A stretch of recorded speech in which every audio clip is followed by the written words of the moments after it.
아주 어릴 적 고향집 근처에 가까이 사는 이웃 친구가 있었습니다. 저는 곧 서울에서 살게 되었기 때문에 오랫동안 만나지 못하다가 10여 년이 흐른 후에 우연히 고향집 근처 길에서 그 친구를 만나게 되었습니다. 그런데 저는 충격을 받았습니다. 왜냐하면 그 친구는 그동안 그 몸이 자라지 않았기 때문입니다. 저는 그런 육체의 병이 있다는 것을 그때 처음 알았습니다. 아주 어릴 때 저의 모습 그대로 멈추어 있는 그 친구의 모습을 보면서 저는 엄청난 충격을 받았던 기억이 있습니다. 우리의 몸이 자라지 않는 질병, 얼마나 안타깝고 얼마나 힘겨운 질병이겠습니까? 그러나 이러한 안타까움은 영적 성장에도 동일하게 적용되어야 합니다. 우리는 우리 육체가 자라지 않는 것은 안타까우면서도 우리 영적 생명이 성장하지 않는 것은 전혀 안타까워하지 않는다면 그것은 모순인 것입니다. 살아있는 생명은 자라고 그리고 성장하게 되어 있는 것입니다. 성장하고 있습니까? 라는 질문을 우리 모두에게 또 우리 각자에게 던지면서 오늘 말씀을 함께 나누고자 합니다. 성경 곳곳에서 영적 성장에 대한 말씀을 주시는데요, 에베소서 4장 15절 16절의 말씀을 먼저 함께 보시겠습니다. 함께 읽습니다. 시작. 사랑 가운데 진리를 말하며 범사의 머리 되시는 그리스도에게까지 자라나야 합니다. 그리스도로부터 온 몸이 각 마디를 통해 함께 연결되고 결합됩니다. 각 지체가 맡은 분량대로 기능하는 가운데 그 몸을 자라게 하며 사랑 가운데 스스로를 세워갑니다. 베드로서 3장 18절 함께 읽습니다. 도리어 우리 주시며 구주신 예수 그리스도의 은혜와 그를 아는 지식 안에서 성장해 가십시오. 영광이 이제와 영원토록 그분께 있기를 빕니다. 아멘. 범사의 머리 되시는 그리스도에게까지 자라가야 한다. 예수 그리스도의 은혜와 그를 아는 지식 가운데 성장해 가십시오. 하나님의 뜻은 우리가 그 아들의 형상을 본받는 데까지 자라가는 것입니다. 하나님은 우리 모두를 있는 그대로 부르십니다. 있는 그대로, 있는 모습 그대로 우리를 받아주십니다. 그러나 하나님은 결코 우리를 있는 모습 그대로 내버려 두시지 않습니다. 우리가 그리스도에게까지 자라도록 우리를 성장시키는 계획을 가지고 하나님은 역사하시는 분입니다. 그러므로 내가 예수님을 믿고 난 이후에 왜 이렇게 나에게 어려운 일들이 많이 생길까? 단 한 가지 이유 때문이죠. 우리가 그리스도를 닮아가는 일에 하나님께서 일하고 계신 것이죠. 우리는 더 편안한 삶, 더 안락한 삶을 기대하고 더 쉬운 삶을 기대하지만 하나님은 우리가 더 예수님을 닮아가는 삶을 이루어가기를 원하시는 것이죠. 그래서 때로 우리가 이해하기 어려운 고통도 허락하시고, 그래서 고통이 깊을수록 하나님께서 더 빨리 우리를 그리스도에게까지 이끄시는구나, 내가 급행 열차를 탔구나, 이렇게 생각하시면 됩니다. 독수리가 자기 새끼 독수리를 훈련하는 그 방법에 관한 글을 읽은 적이 있습니다. 독수리는 그 둥지를 만드는 아주 정교한 건축 기술을 가지고 있다고 합니다. 나뭇가지를 깔아놓고 그 위에 돌들을 또 놓고 그 위에 아주 푹신한 그런 부드러운 깃털을 올려놓는다고 합니다. 그리고 그 위에서 새끼를 키우는 거죠. 그런데 새끼가 어느 정도 자라서 이제 스스로 날아야 될 때가 되면 그 부드러운 깃털을 치워버린다고 합니다.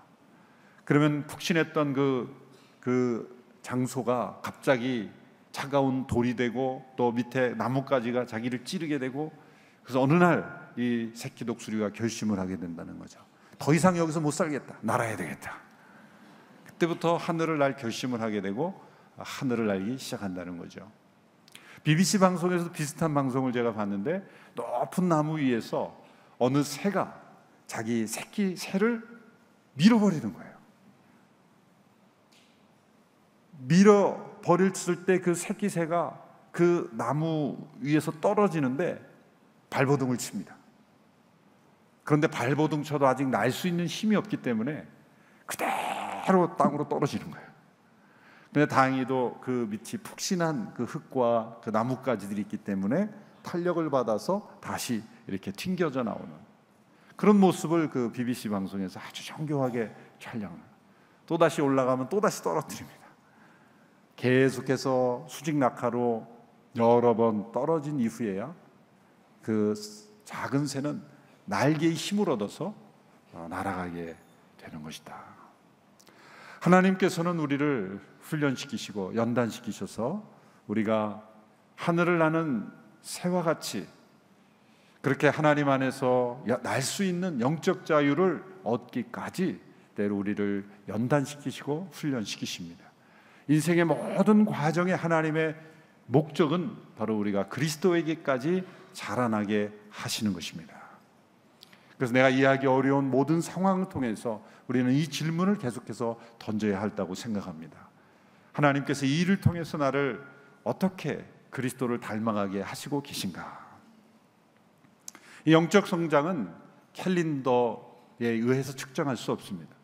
예수님을 믿은 지 오래됐다 그래서 저절로 영적 성장이 이루어지지 않습니다. 교회에 등록한 지 수십 년이 됐다 그래서 저절로 영적 성장은 결코 이루어지지 않습니다. 교회 생활이 익숙해졌다 그래서 그것이 곧 영적 생활이 이루은 것은 아닙니다. 외적인 활동이 많아졌다 그래서 봉사가 많아졌다 그래서 그것이 영적 성장의 지표라고 말할 수도 없습니다. 영적 성장은 꼭 우리가 많은 성경 지식과 어떤 신학적 지식을 가지고 있다고 해서 또 이루어졌다라고 말할 수도 있는 것도 아닙니다. 영적 성장은 오직 우리 안의 내면과 외면의 성품과 그의 심령 속에 예수 그리스도의 마음과 그분을 닮은 성품으로 나타나는 것, 그것이 바로 중요한 지표가 되는 것입니다. 오늘 사도 요한은 오늘 본문을 통해서 사랑하는 성도들이 영적 성장을 이루어가고 있음을 기뻐하고 있습니다. 그리고 계속해서 이루어갈 것을 권면하고 있습니다. 오늘 본문에 보면 성도들이 영적 성장을 이루어가고 있는지를 판단할 수 있는 중요한 평가 기준을 보여주고 있습니다. 오늘 짧은 본문을 읽으면서 우리가 주목할 것은 이 짧은 세 구절 안에 동일한 내용이 반복되고 있다는 거죠. 오늘 본문을 보면 12절과 13절의 내용, 그 내용이 14절에서 다시 한번 반복되고 있습니다. 그런데 동일한 내용이 반복되는 것 같지만 그 우리말 한글 성경에는 나타나지 않지만 중요한 변화가 있습니다. 그것은 시제가 변화됩니다. 우리말도 보면 12절에 보면 자녀들이여 내가 여러분에게 쓰는 것은, 또 13절에 아버지들이여 내가 여러분에게 쓰는 것은, 14절에 자녀들이여 내가 여러분에게 쓰는 것은, 이렇게 그냥 쓰는 것은 이렇게 되어 있지만 원문에 보면 시제가 바뀝니다. 12절 13절에서는 현재 시제로, 또 14절에서는 과거 시제로 바뀌는 거죠. 엄밀하게 말하자면 헬라어로 부정과거지만 그냥 과거라고 이렇게 하셔도 문제가 없겠습니다. 동일한 내용을 쓰면서 한 번은 현재 시제로 지금 내가 너희들에게 쓰고 있다. 영어는 I am writing. 내가 너희들에게 지금 쓰고 있다. 현재 시제로 쓰고, 바로 직후에 나오는 구절인데 내가 너희에게 이미 썼던 것은, 이렇게 과거로 바꾸어서 다시 반복하는 것입니다. 이것은 수사적인 표현이죠. 너무나 중요한 것을 강조할 때 마치 방금 전에 썼지만 그것을 오래전에 쓴 것처럼 과거형으로 내가 전에 너희들에게 이렇게 썼던 것은, 이렇게 시제를 바꿈으로써 다시 한번 반복하여 강조하고 있는 것입니다. 우리 올해 표가 낮은 곳 더 낮은 곳으로 이렇게 반복했죠. 제가 여러분들에게 이렇게 설명한다고 생각해 주십시오. 여러분, 우리가 낮은 곳으로 가야 합니다. 현재 시제로 말하죠. 그러고 나서 바로 제가 여러분들에게 낮은 곳으로 가야 한다고 말씀드렸습니다. 이렇게 되면 과거형이 되는 거죠. 아주 중요한 내용을 마치 오랜 시간 동안 강조한 것으로 표현하기 위해서 시차를 두어서 강조하는 거죠. 한 번은 현재로, 한 번은 과거형으로, 그렇게 마치 오랜 시간이 이 절과 절 사이에 흐른 것처럼 느끼도록 만듦으로써 이 지속적으로 계속적으로 강조되어야 될 중요한 내용이구나라는 것을 설명하는 기법인 것입니다. 또 한 가지 본문에서 발견되는 특이한 점은 세 개의 다른 호칭을 사용하고 있다는 것이죠. 이 부분이 해석의 어려움을 가져다 주는 것입니다. 보면 세 개의 호칭이 나오면 첫 번째는 12절에 자녀들이여 이렇게 나오고 13절에는 아버지들이여 이렇게 나오고 또 중간에 청년들이여 이렇게 나옵니다. 요한일서를 묵상하는 많은 성도들 또 목회자들, 학자들은 이 세 가지 호칭이 무엇을 의미하는지가 참 궁금했습니다. 여러 해석들이 등장하는데 세 개의 중요한 해석으로만 구분할 수 있습니다. 이것을 설명하는 이유는 이 본문을 묵상하면서 너무 많은 해석에 빠지지 않도록 도와드리기 위해서 정리해 보는 겁니다. 첫째는 호칭은 육체적인 나이로 그냥 해석하는 겁니다. 문자 그대로 어린아이들은 어린아이들, 청소년들, 아이들, 아버지들은 그 육체의 나이가 만연한 그런 어른들, 그리고 청년들은 그냥 젊은 청년들, 우리 대학 청년 시절에 있는 청년들로 보는 것입니다. 그래서 아버지들은 그 당시에 리더십들, 장로들, 그런 영적 지도자들로 보고 청년들은 그냥 젊은이들로 보고 권면한 것이다. 그런데 이 해석이 어색한 것은 순서가 애매하죠. 육체의 나이라면 자녀들이 나오고 그 다음에 청년들이 나오고 그 다음에 아버지들이 나왔다면 이것이 물리적인 육체적인 나이의 순서다 이렇게 해석하기가 자연스러운데 그 순서가 바뀌어 있다는 거죠. 또 나이에 따른 권면의 내용 또한 연령에 맞는 것이라고 보기가 어렵습니다. 죄사함은 자녀들에게만, 또 아버지들은 최초부터 계신 하나님을 알았다는 것 내용, 그리고 젊은이들은 악한 자를 이겼다는 내용, 이 내용이 나이에 따른 권면에만 맞는 것이다라고 보기가 어렵습니다. 두 번째 그래서 해석으로 사람들은 넘어갑니다. 이것은 이 세 가지 호칭이 영적 성장의 세 단계를 보여주는 세 종류의 사람들이다 이렇게 보는 거죠. 초대교회 어거스틴부터 많은 사람들이 이런 해석을 했습니다. 자녀의 신앙의 수준, 아버지의 신앙의 수준, 청년의 신앙의 수준으로 영적 성장의 단계를 보여주는 것이다 라는 것입니다. 분명 여기에는 성장이 있습니다. 자녀의 어린 시절, 육체의 나이를 영적인 그런 성숙으로 비유하면 어린 시절의 신앙이 있고 청년의 신앙이 있고 그리고 아버지의 신앙이 있다. 이런 면에서는 설득력 있게 받아들일 수 있는 그러한 해석입니다. 근데 여기서도 여전히 그 순서가 납득하기 어렵습니다. 그렇다면 어린아이로부터 시작해서 청년의 강한 신앙이 되고 아버지의 원숙함으로 간다라고 했을 때 이 순서만 바뀌어 놨더라면 어색하지 않을 텐데 이 부분이 걸립니다. 또 한 가지는 13절에 보면은 이 아버지들에게 태초부터 계신 일을 알았다 이렇게 설명하고요. 또 14절에 보면 아버지에게 준 권면이 자녀들에게도 반복이 됩니다. 14절에 보면 자녀들여 내가 여러분에게 쓰는 것은 여러분이 아버지를 알았기 때문입니다. 이 아버지를 알았다는 것이 자녀들에게 준 그 내용과 아버지들에게 준 내용이 동일한 내용이에요. 이런 의미에서는 분명하게 다른 영적 성장의 단계의 차이다 이렇게 보기에는 또 이 어려움이 있는 것입니다.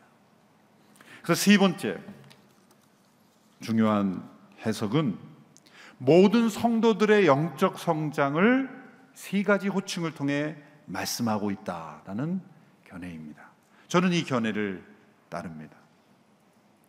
왜냐하면 자녀들이여 라고 하는 호칭이 특정한 단계에 있는 성도들만의 호칭이 아니라 요한일서 전체에서 요한은 모든 성도들을 대상으로 하는 호칭으로 반복해서 사용하고 있기 때문이죠. 오늘 본문뿐만 아니라 3장, 4장 이르기까지 틈나는 대로 자녀들이여, 자녀들이여, 자녀들이여. 모든 성도들, 그가 염두에 두고 기도하는 모든 성도들을 일컬을 때 요한은 자녀들이여 라는 말을 사용했습니다. 그것은 이 사도 요한이 비교적 노년의 때, 어쩌면 그가 이 서신을 마지막으로 생을 마감할 수도 있는 유언과도 같은 이 마지막 노년의 때에 기록했기 때문에 그에게는 모든 성도들이 다 자녀들처럼 그렇게 여겨졌기 때문이죠. 또한 이 순서를 보면 자녀들이 나오고 그 다음에 그 아버지들이 나오고 그 다음에 청년들이 나오는 순서가 구약 성경에도 발견이 됩니다. 요엘서 2장 28절의 말씀을 우리 같이 한번 보겠습니다. 요엘 2장 28절 시작.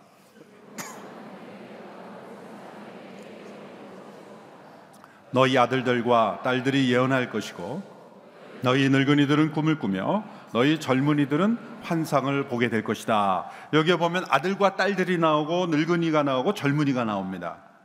여기 아들과 딸들은 자녀들이죠. 그리고 연세가 많으신 분들이죠. 그 다음에 청년들이 나옵니다. 근데 그 앞에 뭐라고 하냐면 모든 사람 위에 내용을 부어주겠다 이렇게 말씀하시고, 자녀들은 예언하고 늙은이들은 꿈을 꾸며 젊은이들은 환상을 본다. 그러면 자녀들은 예언만 하고 늙은이들은 꿈만 꾸고 젊은이들은 환상만 보는 것이냐? 그렇게 말할 수 없죠.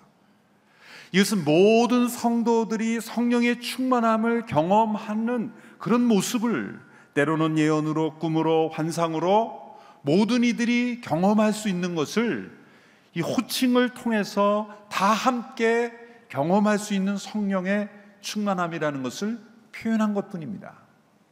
이 순서가 구약에도 등장한 걸 볼 때 자녀들이요, 아버지들이요, 청년들이요, 이 순서를 사용한 것은 모든 성도들이 동일하게 경험해야 될 세 가지 중요한 영적 성장의 영역을 표현하는 거죠.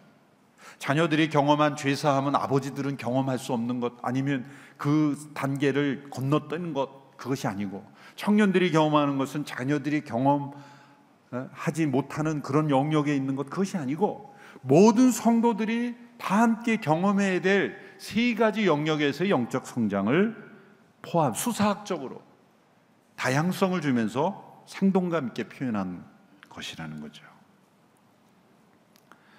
이 호칭의 변화에는 분명히 영적 성장의 단계가 있습니다. 예수님을 처음 믿고 변화됨으로 죄사함을 경험하는 그런 영적 경험이 있고, 그 다음에 아버지를 더 깊이 알아가는 경험이 있어. 그것은 분명히 성장입니다. 그렇다고 해서 성장한 사람은 죄사함의 은혜는 이제 다 완전히 무시해도 되는 것인가? 그런 것은 아니죠. 이것은 하나의 영적 생활에서 경험하고 함께 성장해야 될 새 영역을 우리에게 제시해 주는 것입니다. 이것을 연령별, 호칭별로 설명함으로써 우리에게 성장이라는 그런 메시지는 주지만, 그러나 이것이 세 개의 다른 부류의 사람들을 의미한다고 볼 수는 없는 것이죠. 그렇다고 한다면 이 말씀을 통해서 우리가 영적 성장을 이루어야 될 세 가지 영역이 무엇인가? 첫째는 자녀로서의 영적 성장이다, 그렇게 말할 수가 있습니다. 자녀로서의 영적 성장이다. 오늘 본문 12절 그리고 14절 초반부를 같이 읽겠습니다. 시작. 자녀들여, 내가 여러분에게 쓰는 것은 여러분의 죄가 그리스도의 이름으로 용서됐기 때문입니다. 14절 시작. 자녀들여, 내가 여러분에게 쓰는 것은 여러분이 아버지를 알았기 때문입니다. 모든 성도들이 연령이 어떻든 어떤 직분으로 섬기든지 다 우리는 하나님의 자녀들입니다. 자녀로서 영적 성숙이 이루어져야 돼요. 특별히 앞서 일하다 보면 저희 같은 목사들이 착각하는 것은 하나님의 자녀로서의 관계는 잃어버리는 거예요. 그냥 목사로서만 일하는 거에 익숙하다 보면 내가 하나님의 한 자녀로서 하나님과의 그 누릴 수 있는 은혜와 축복은 다 잃어버리고 일만 하고 있는 거죠. 자녀로서의 가장 중요한 축복이 뭡니까? 그것은 용서받은 그러한 죄사함의 은혜입니다. 여러분, 죄를 범한, 그래서 이 사회로부터 때로는 버림받은 사람도 찾아갈 수 있는 곳이 어디입니까? 부모의 품 아닙니까? 자녀는 잘못을 해도 부모 앞에서는 때로 당당해요. 그 당당함은 어디서 나오는 것일까? 당연히 용서하실 것이다. 그 용서에 대한 기대가 아닐까? 다른 사람 앞에서는 피하고 또 도망가려는 모습도, 때로는 부모 앞에서는 용납될 기대, 그런 어떤 용서의 기대를 가지고 있는 게 아닌가? 누가복음 15장에서 하나님은 그분의 모습을, 그 아들의 죄를 용서하는 아버지의 모습으로 보여주셨습니다.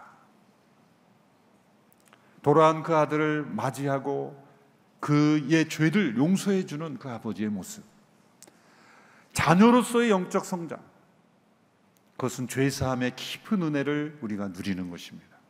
우리가 믿음의 생활을 하다 보면, 교회에 익숙하다 보면 어느 한순간에 우리가 잃어버리는 게 있어요. 우리 모두가 죄인이라는 걸 잊어버려요.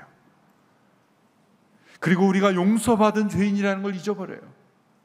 여러분, 죄사함의 교리는, 죄사함의 교리를 기초 양육, 이거는 신앙의 초보 단계에서 얻는 지식으로만 여기면 그때부터 영적 성장이 멈추는 거예요. 우리는 일평생 주님 앞에 서는 그날까지 날마다 죄를 고백하고 용서받는 은혜를 누려야 하는 죄인들입니다. 죄를 고백하고 용서받았으면 그때부터는 의인이다, 죄가 없는 의인이라고 가르치는 게 구원파의 잘못된 교리예요. 우리는 의인이지만 용서받은 의인일 뿐이에요. 죄 용서함을 받음으로써 우리는 의롭게 된 의인일 뿐이지, 죄가 없어서 의인이 된 것이 아니죠.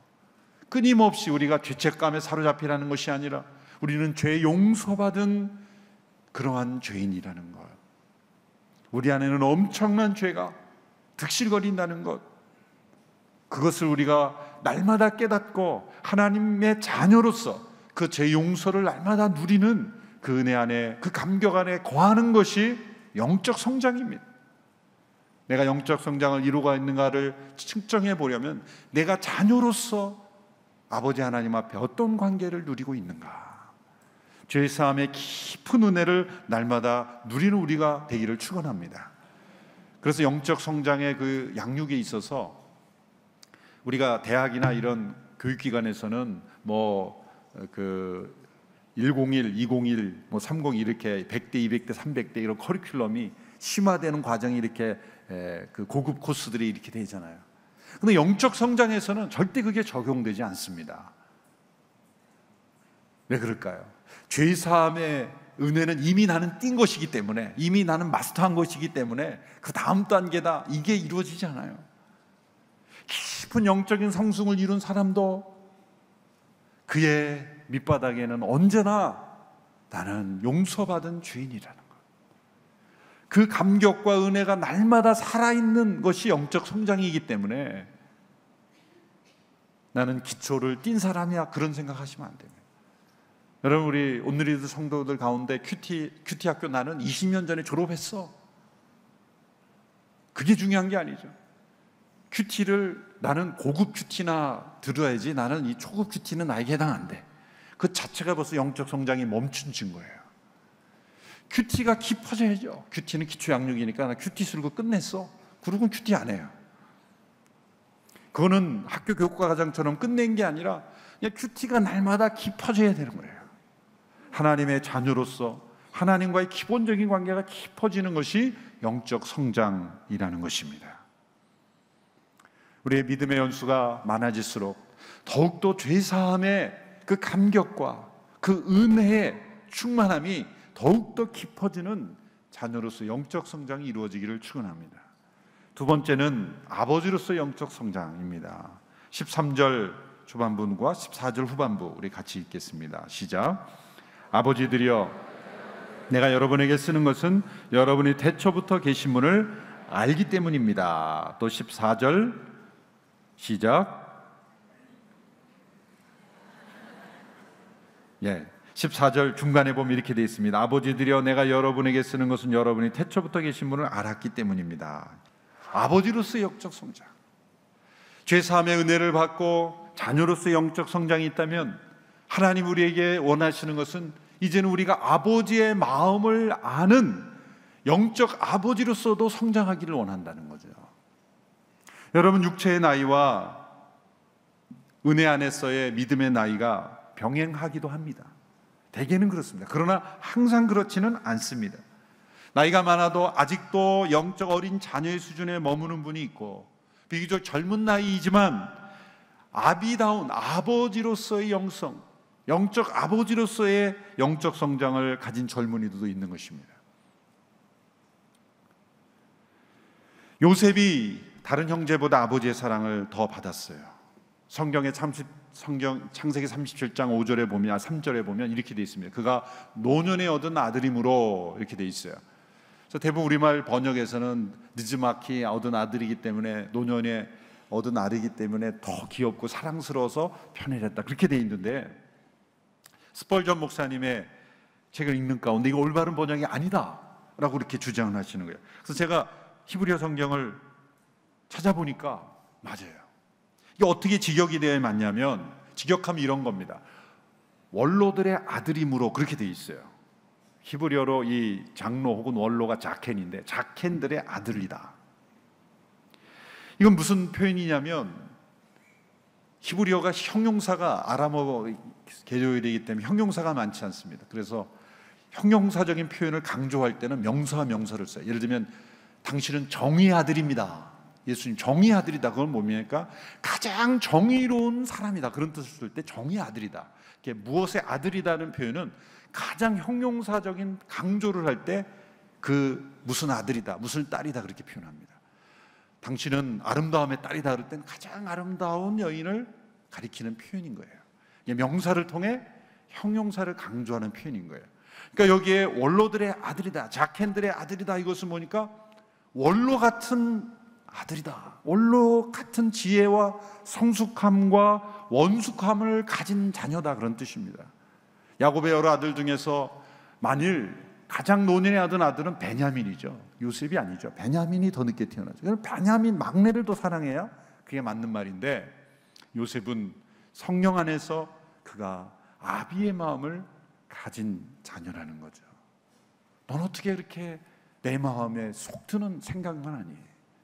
아버지의 마음, 자녀의 완숙함은 어디입니까? 부모의 마음을 이해하고 부모의 입장에서 부모가 해야 할 일을 같이 하는 자녀, 그것이 바로 자녀의 성숙입니다.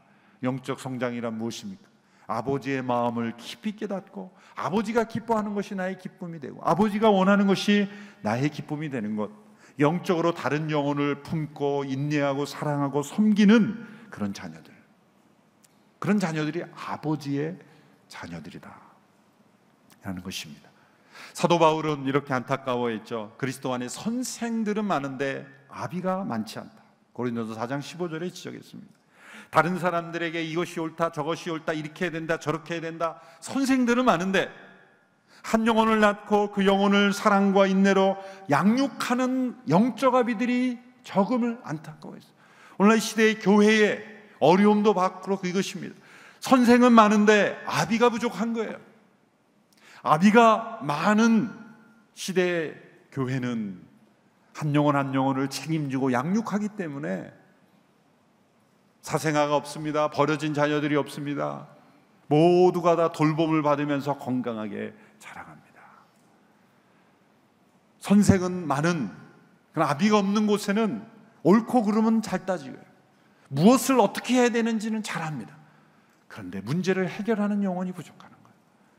아비는 많지만 선생은 많지만 아비가 부족한 그런 시대, 바로 오늘 이 시대의 모습입니다. 우리는 1:1 양육을 통해서 이 아비의 마음을 경험할 수 있는 좋은 제도가 있습니다. 1:1 양육을 통해서 한 영혼 한 영혼을 품는 그런 아비의 마음을 우리가 더욱더 성장해가는 우리 모두가 되기를 바랍니다. 그 아버지 하나님은 태초부터 계신 분, 태초부터 계신 분을 안다면 태초부터 지금까지 동일하게 역사하셨던 그 하나님의 마음을 다 안다는 것은 성경 전체를 통해 역사하신 하나님의 마음을 아시는 거예요. 역사를 움직이시는 하나님의 법칙을 아는 거예요.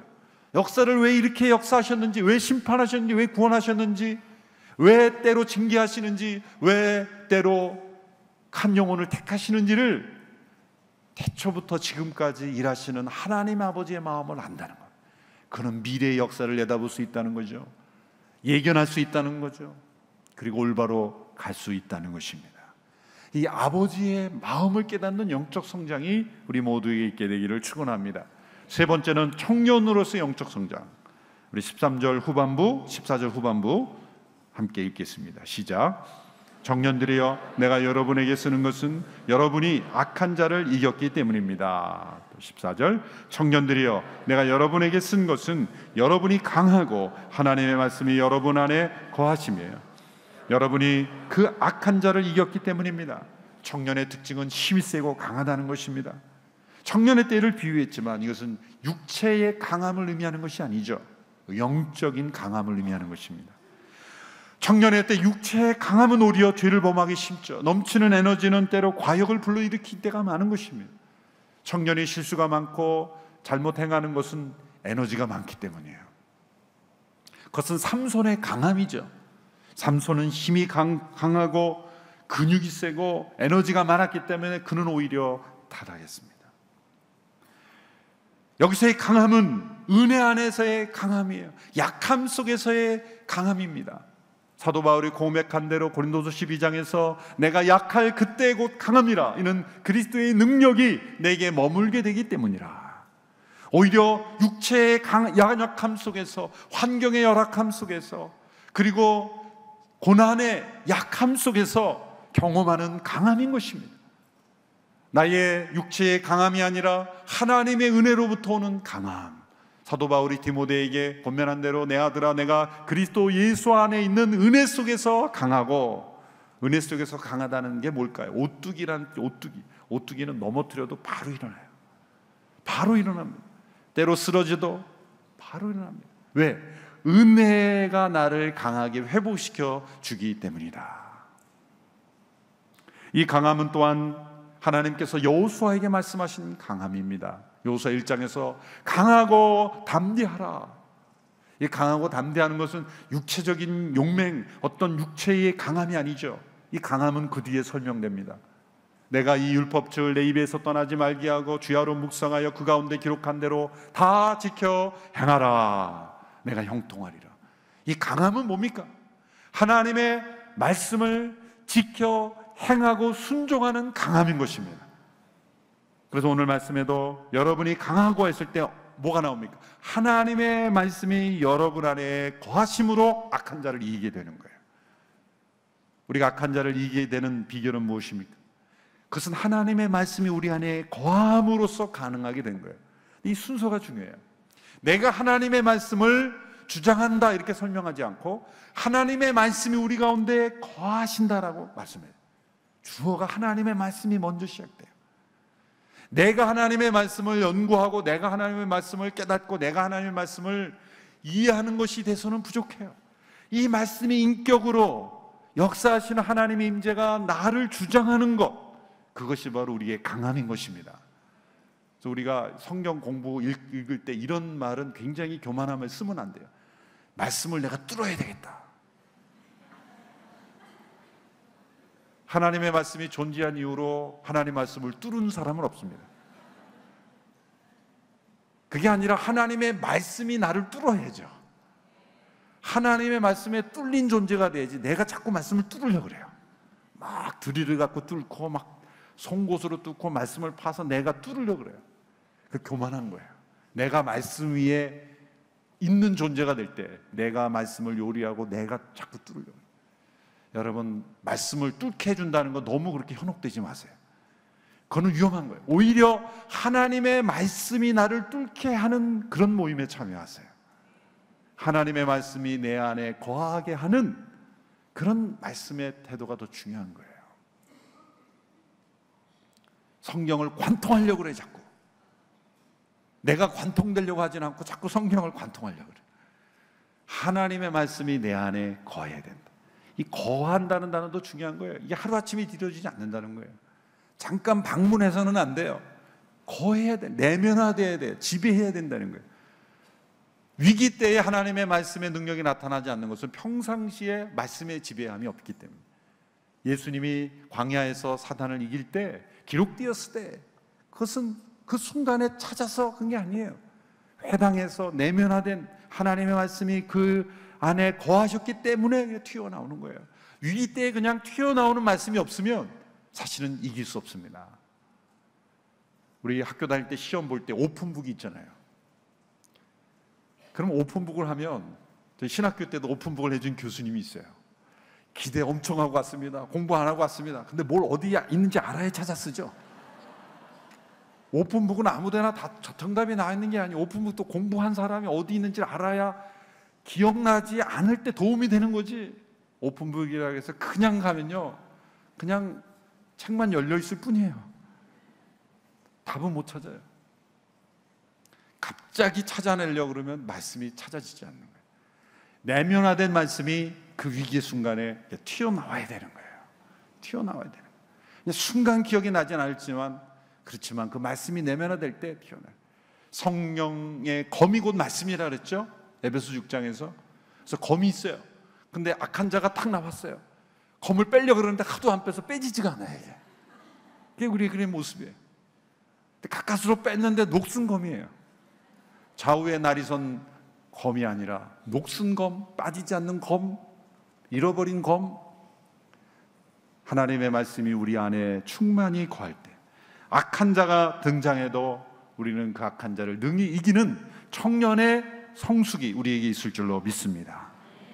우리는 이 하나님의 자녀로서 매일 죄사함을 받는 그 사죄의 은총을 날마다 깊이 더 누리고 또 누리고 또 누리고, 아버지의 마음을 품고 태초부터 계신 그 아버지의 역사하심, 아버지의 섭리, 아버지의 계획, 아버지의 뜻을 깨닫는 그러한 아버지로서의 성숙, 그리고 악한 자를 하나님의 말씀 안에 거함으로 능히 이기는 그런 청년으로서의 성숙, 이 성숙이 날마다 우리 가운데 일어나야 될 줄로 믿습니다.